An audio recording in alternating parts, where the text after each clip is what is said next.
All right, I just put a new tire on the back of the GSX-S750 and we're going to go for a little test drive.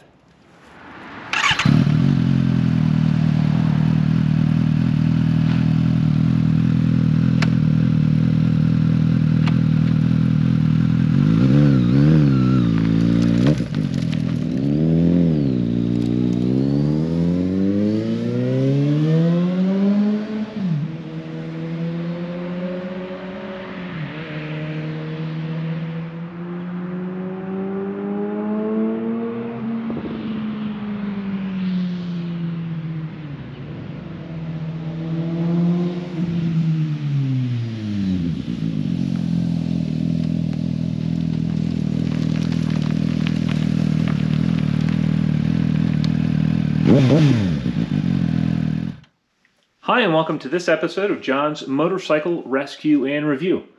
Today I'm going to be going over how to remove the rear wheel on a Suzuki GSX-S750. And the reason I'm doing this is because I recently put a new tire on the back wheel, and the tire itself is actually out of round. And so it makes the bike vibrate as I go down the road. So I'm actually removing this tire and I'm going to be replacing it with a different brand of tire, and hopefully that will solve the issue.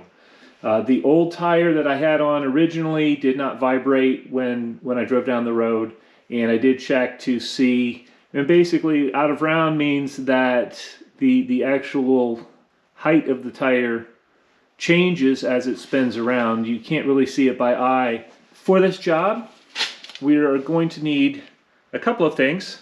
First is a 27mm box end here, and we're going to hold that on this end of the axle. On the other end of the axle, this is a 32mm box end. And then, actually, to give me some leverage, I have an old exhaust pipe that I use, and I can put that on and have leverage on the other side. So I'll go ahead and get into it. Right now I have the bike up on the stand here, the rear stand. These swing arm spools are awesome.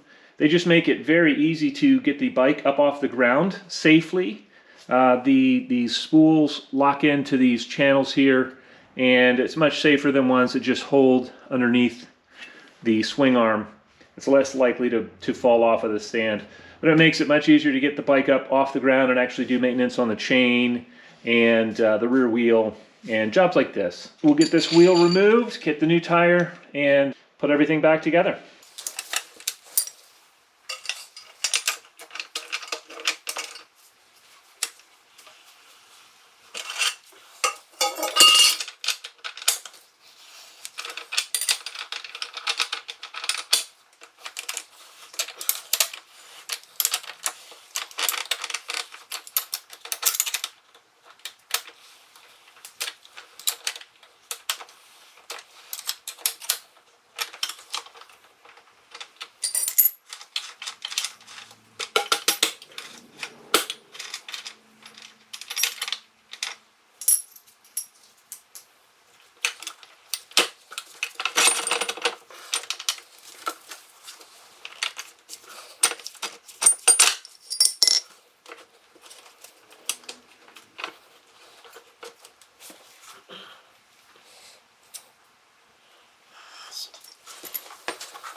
One thing that I forgot to do here, you actually need to remove the rear wheel speed sensor here, and that's part of the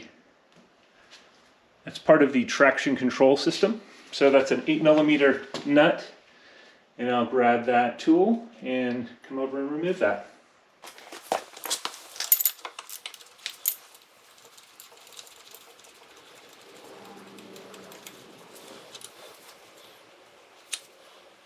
And you don't want to damage that.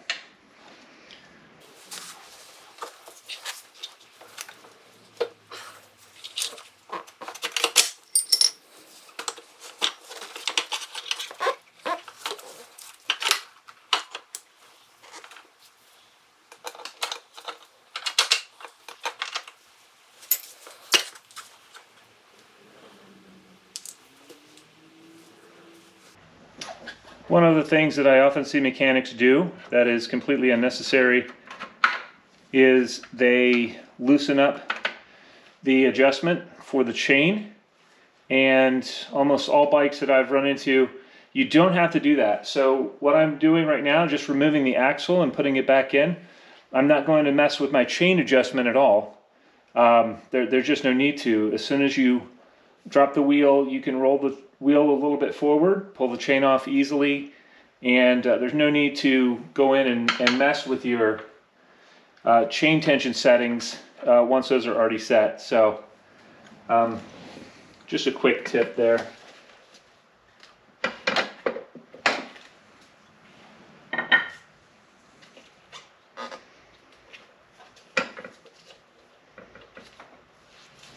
And you just want to make sure as you take things off, one thing I do, if I take something off of one side of the wheel, I leave it on one side of the bike.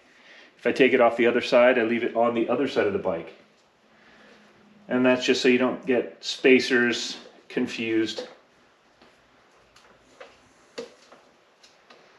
Right now I'm taking out the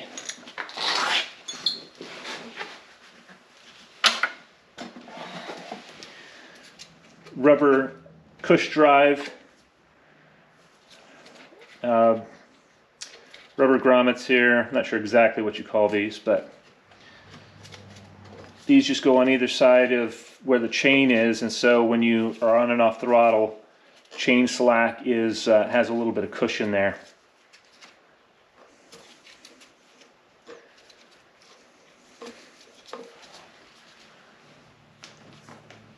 All right, now the wheel is ready to take to the shop and get the new tire put on, so I'll go ahead and do that. All right, we are back from the shop, and we have a brand new Dunlop GPR300 tire on this wheel, and this is a great general purpose street tire. So we'll go ahead and put the wheel back on. I'm going to start by just putting all of the cush drive grommets in here.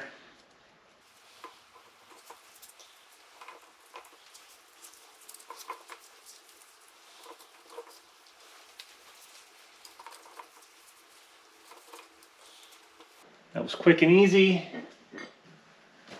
Go ahead and put the sprocket on. Also quick and easy. The spacer, I never took it out of the sprocket when I took the sprocket off.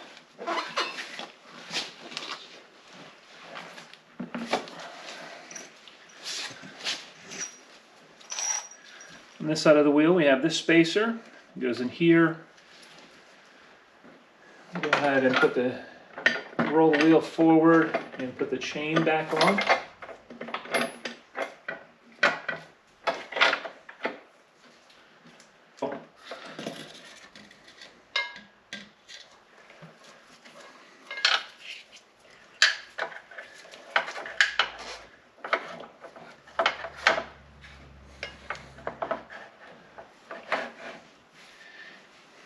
And the brake piston is on an arm, and that slides over a block, so that is on properly. We'll go ahead and lift up the wheel and put the axle through.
And right now I'm just making sure that everything rolls smoothly. before I start tightening things up. My spacer is here. My brake caliper is seated properly in the groove. It's not going anywhere. I'll also go ahead and insert the rear wheel sensor here. Tighten that up at this point. And then I'll go ahead and tighten down the axle while maintaining pressure on the wheel here, kind of pushing forward. That way my chain adjustment stays properly set and my wheel alignment also stays set.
All right, everything is tightened down.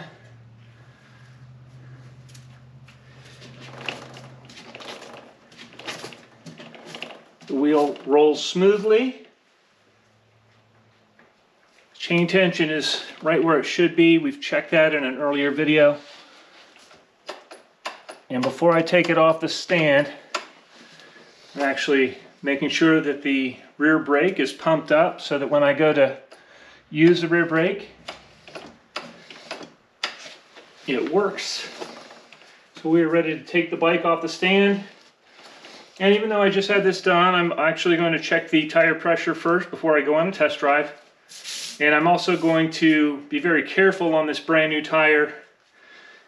New tires tend to be slick, and so you have to gently work them in from side to side as you ride the bike. But everything looks good.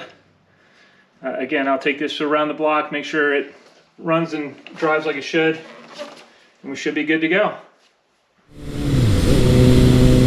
I'm currently riding Suzuki's 2018 GSX-S750, and I have just installed a brand new Dunlop GPR300 rear tire on the bike. The rear tire on this was worn out when I got it, and additionally I put another brand of tire on it and had issues with that tire being out of round, and so when I went down the road I couldn't even talk on the video because of the way the tire vibrated. And right away I can tell there's just no vibration from this rear tire. The bike is going down the road very smoothly, and so what I'm going to do is just proceed to kind of slowly work the bike over on the tire edges. It's a cold day. Right now it's in the mid-30s here in Pennsylvania, and so combination of a cold day and a brand new tire, I'm going to be ultra careful because brand new tires can be really slick. So I'm just going to gently work this bike back and forth over on the edges of the tire and kind of break it in a little bit, and I'll save some more aggressive riding for a warmer day.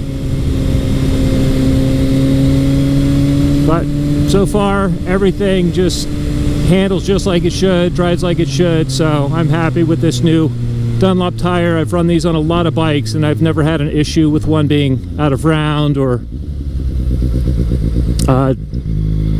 malfunctioning in any way.